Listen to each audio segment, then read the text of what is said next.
Hello, and thank you very much for joining us today for another episode of the Cutting Edge Podcast. My name is Matthew. I'm the marketing manager here at Landor Services. And today I've got two individuals joining me. We've got Nicholas Feltham, one of our co-owners and founders, and has worked to the forefront for many years, although he doesn't look like it. And we've got Paul Emery joining us as well, one of our strategic account managers who works on the forefront in sales. Thanks very much for joining us, guys. Does look like it. Who does look like he's been here for a long time. Yeah, that's a good point.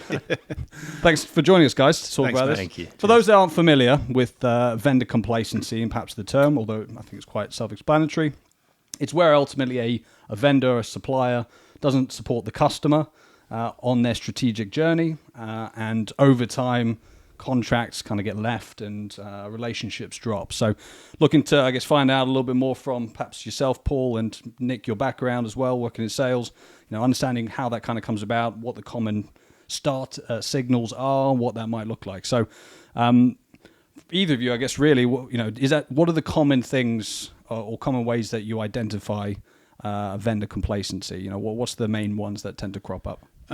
For me, obviously, my day job is speaking to lots of different customers, whether it be my own, new business ones, prospects. The one that crops up the most is the fact that they have no idea who their account manager is. Yeah. They might know, but they've not seen him for years because he just pops in when it's renewal time and stuff like that. Well, it could even be a supplier, a partner leaving, or it could be an account manager leaving. Yeah, absolutely. So account managers leaving and that account not being distributed to someone else to manage. Yeah. So it's kind of just left to manifest by itself, if you like. Yeah.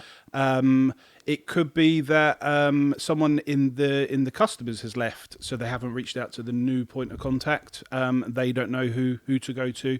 There's a number of different ways. Probably the most frustrating I find is just the fact that a lot of customers feel that they're just a number to the supplier. Yeah. So someone, we're contracted, and essentially they just get in touch at renewal time when they're in it to make a bit more money out of us and stuff like that. That's probably the number one. I don't know what you find, Nick.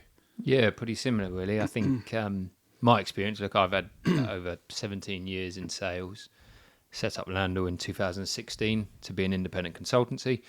And on the basis of the reason for setting up was because there was a lot of complacency out there. We were finding suppliers were increasing their costs. They weren't getting account management. The service was bad. The support was bad. And it allowed, there was an opening in the marketplace for us to set up a consultancy that represent all of the brands. Yeah. And the company's grown. It represents different pillars. So we've got 5 pillars, which we'll pick up on over these podcasts, I'm sure of it.